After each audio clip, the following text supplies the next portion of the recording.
What if the smartest person in the room isn't the one making speeches or correcting others, but the one asking questions, listening quietly, nodding along like they have nothing to prove? Arthur Schopenhauer, the philosopher who saw straight through human vanity, believed that intelligence in its purest form doesn't flaunt itself. It doesn't need to. In fact, when it reveals itself too openly, it invites danger. He once wrote that modesty became a virtue only because it served the fools. In other words, society needed a way to keep the intelligent from rising too far above everyone else, so it pressured them to blend in, to downplay their light, to pretend they were less than what they truly were. And the most brilliant among us, they learned to survive by doing exactly that. This wasn't about humility in the moral sense. Schopenhauer wasn't handing out virtue points. He was describing a survival mechanism. In a world dominated by ego, where most people feel threatened by what they don't understand, being visibly intelligent can trigger more resistance than admiration. So the wise learn to wear a mask, not of deception, but of protection. He laid it out plainly in The Art of Being Right. One of his favorite rhetorical tricks: if your opponent makes a strong point and you can't immediately respond, simply claim their argument is beyond your comprehension. Say you're not equipped to judge.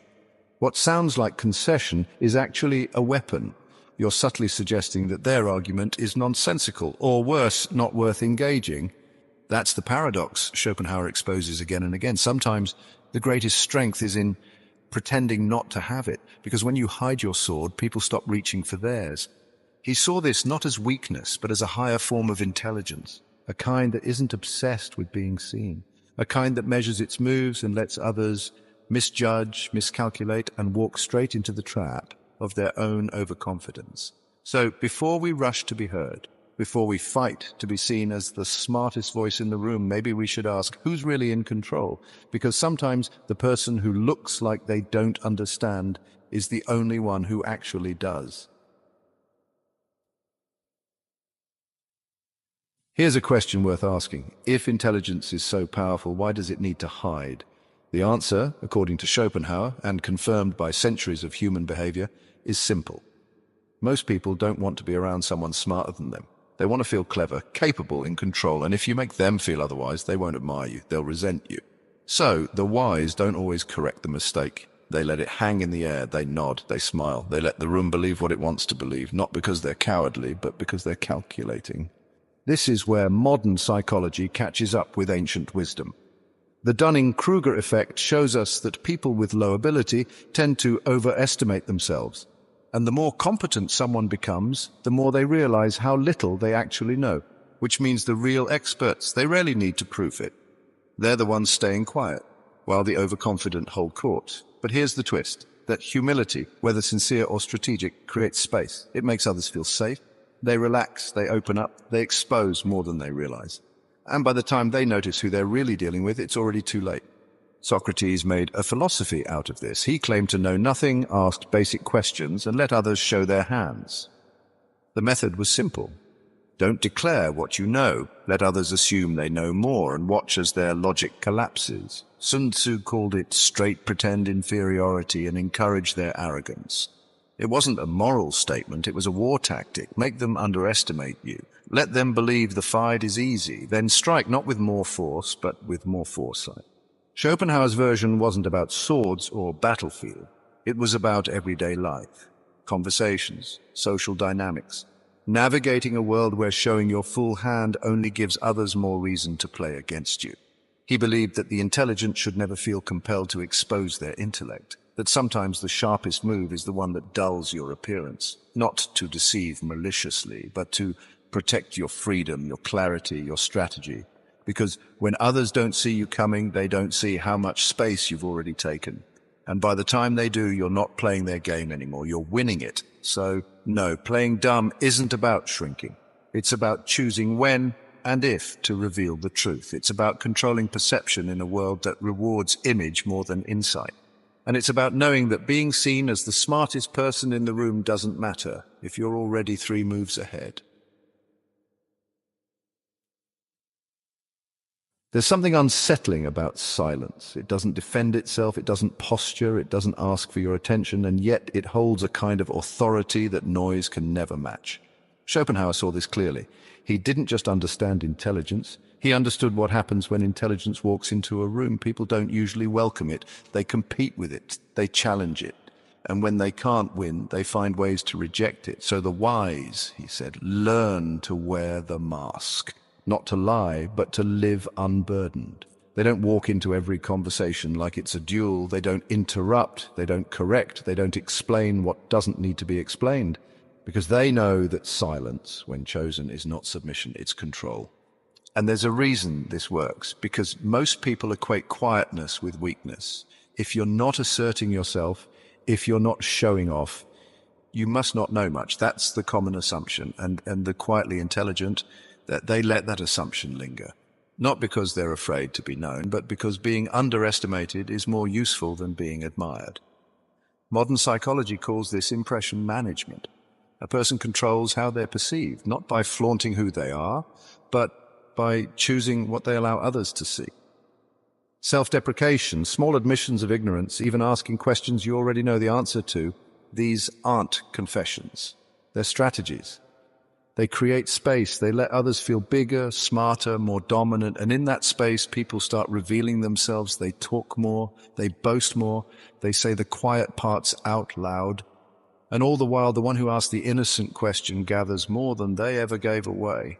This is what emotional intelligence looks like when it's weaponized, not to manipulate, but to navigate. Because in a world where ego is constantly trying to be the loudest, the person who can stand still and say nothing becomes the most unpredictable presence in the room. You see it in leaders who don't shout to command respect. You see it in negotiators who listen longer than they speak. You see it in the sharpest minds who let the spotlight pass right over them until the moment it matters.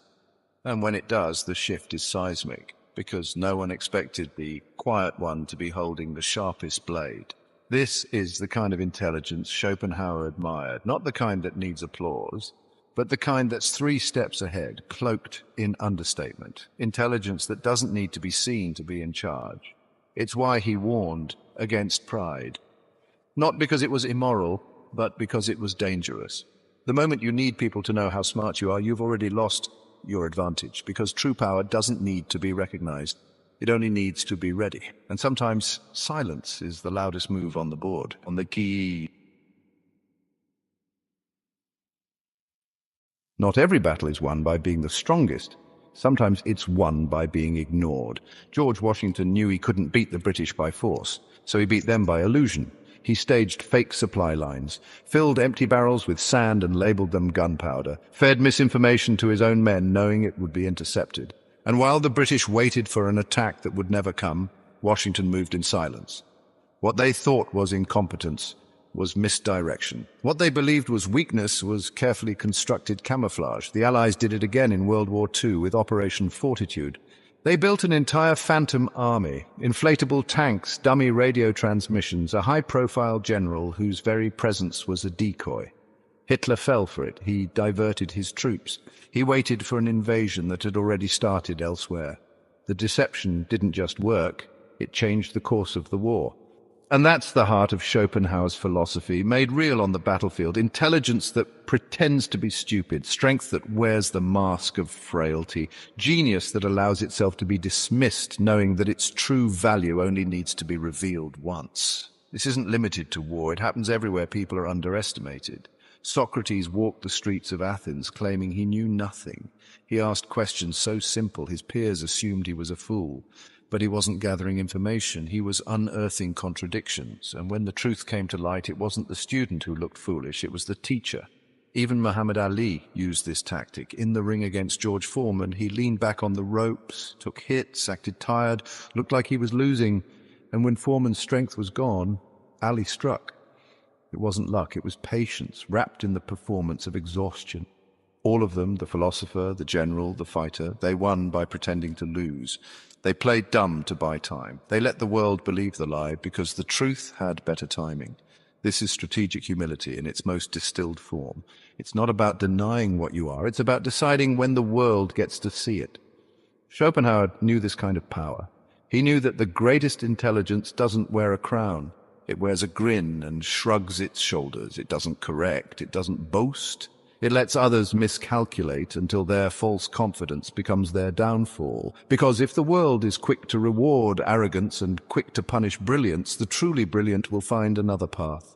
One where the crown isn't given, it's taken quietly, unexpectedly, permanently. And by the time anyone realizes what happened, the game has already changed. Some truths are too sharp to be delivered directly. That's why, throughout history, the most powerful insights often came from the mouths of those who were never taken seriously. In Shakespeare's plays, the fool is never just comic relief. He's the one character allowed to speak freely to kings. He tells the truth no one else dares to say, but he does it in riddles, jokes, and irony. He wears the mask of madness, not because he's lost, but because he knows the price of being honest without it. That's not just a literary device, it's a survival strategy. The fool lives because the king thinks he's harmless. But what the king doesn't see is that the fool is the only one in the room who's free. Schopenhauer would have recognized this immediately. To him, the world wasn't governed by reason, it was governed by appearances, ego, and fear.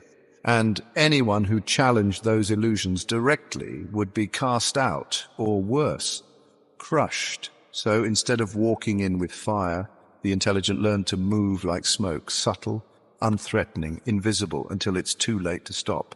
That same principle lives in the parables we were told as children, long before we had words for strategy or self-preservation. In The Emperor's New Clothes, it isn't the advisors or noblemen who see through the illusion, it's a child. Why?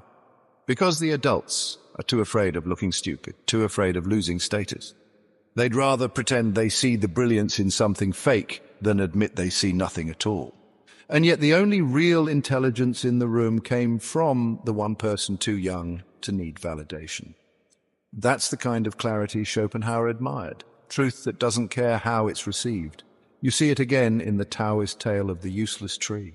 A gnarled, misshapen tree is left standing while all the straight, perfect ones are cut down and used for lumber.